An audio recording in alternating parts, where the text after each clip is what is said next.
Students, অষ্টম শ্রেণী তথা ক্লাস 8-এর ছাত্রছাত্রীদের জানাই সুস্বাগতম। তোমাদের জন্য এই ভিডিওতে থাকছে ফার্স্ট সামেটিভ ইভ্যালুয়েশন 2024-এর জন্য অষ্টম শ্রেণীর ভূগোলের এক্সের প্রশ্নপত্র সহ উত্তর। আমি এই প্রশ্নপত্রটি আলোচনা করব তোমাদের প্রান্তিকের দেবাশিস মৌলিক সম্পাদিত প্রশ্ন প্রস্তুতি থেকে সেট 2 নম্বর ধূপগুড়ি গার্লস হাই স্কুলের যে প্রশ্নপত্রটি রয়েছে সেই প্রশ্নপত্রের উত্তর আলোচনা করছি। তার আগে তোমাদের কাছে অনুরোধ, তোমরা ভিডিওটি পুরোটা দেখবে, ভিডিওটি কেমন লাগলো কমেন্ট করাবে এবং ভিডিওটিতে একটা লাইক দেবে এবং ভিডিওটি একই ক্লাসে বন্ধু বান্ধবীদের মধ্যে শেয়ার করবে। আলোচনা শুরু করছি। প্রথম প্রশ্ন 1.1 দাগে ভূত্বক ও গুরুমণ্ডলের মাঝে কোন বিযুক্তি রেখা অবস্থিত? উত্তর মোহর ও ভিসিক বিযুক্তি রেখা। 1.2 দাগে ম্যাগমা কি? উত্তর ভূগর্ভের পদার্থ প্রচণ্ড চাপ ও তাপে গ্যাস বাষ্প মিশ্রিত হয়ে গলিত অবস্থায় থাকলে তাকে ম্যাগমা বলে।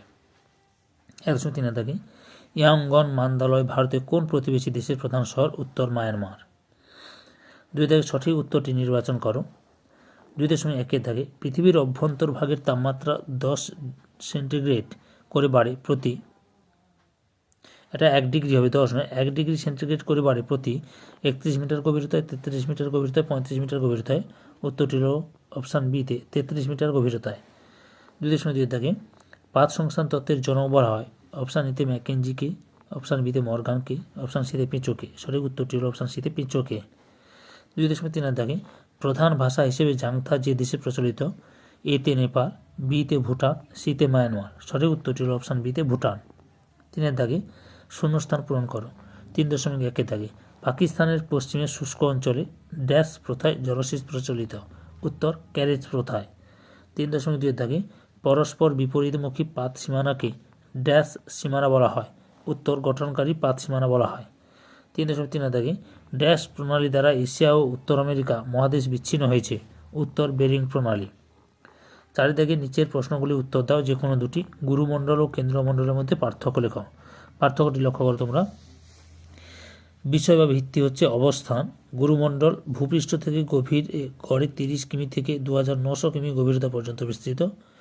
কেন্দ্রমণ্ডল ভূ অভ্যন্তর থেকে 2900 কিমি গভীরতা থেকে শুরু করে 6370 কিমি গভীরতা পর্যন্ত বিস্তৃত।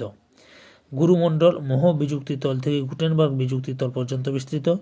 কেন্দ্রমণ্ডল গুটেনবার্গ বিযুক্তি তল থেকে কেন্দ্র পর্যন্ত বিস্তৃত। উপাদানগত নামকরণ। গুরুমণ্ডল বহিঃগুরুমণ্ডল ক্রোমিয়াম, ফেরাস, সিলিকন, ম্যাগনেসিয়াম দিয়ে ক্রোপেসিমা। অন্তঃগুরুমণ্ডল নিকেল, ফেরাস, সিলিকন এবং ম্যাগনেসিয়াম নিফেসিমা নামে পরিচিত। কেন্দ্রমণ্ডল নিকেল ও লোহা দিয়ে গঠিত বলে একে নিফে বলে। বেদ গুরুমণ্ডল গড়ে 2670 কিমি বেদ, কেন্দ্রমণ্ডল গড়ে 3470 কিমি বেদ। এরপরে 4.2 দেখে ভূকম্পীয় তরঙ্গ কাকে বলে? ভূকম্পীয় তরঙ্গ কত প্রকার ও কী কী? উত্তর ভূকম্পীয় তরঙ্গ ভূমিকম্পের ফলে উদ্ভূত শক্তি কেন্দ্র উপকেন্দ্র থেকে পৃথিবীর অন্যান্য স্থানে তরঙ্গের মতো ছড়িয়ে পড়ে, এই তরঙ্গগুলোকে বলা হয় ভূকম্পীয় তরঙ্গ। ভূমিকম্পীয় তরঙ্গ 3 প্রকার, যথা প্রাথমিক তরঙ্গ বা পি ওয়েভ, মাধ্যমিক তরঙ্গ বা এস ওয়েভ, পৃষ্ঠ তরঙ্গ বা এল ওয়েভ। এটা পৃষ্ঠ হবে, পৃষ্ঠ তরঙ্গ বা এল ওয়েভ।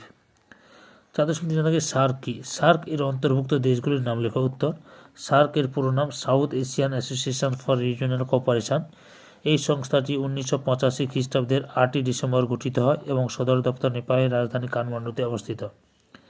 সার্কের সদস্য দেশগুলি হল ভারত, পাকিস্তান, নেপাল, ভুটান, বাংলাদেশ, শ্রীলঙ্কা, মালদ্বীপ ও আফগানিস্তান। পুরো ভিডিওটি দেখার জন্য তোমাদেরকে অসংখ্য ধন্যবাদ।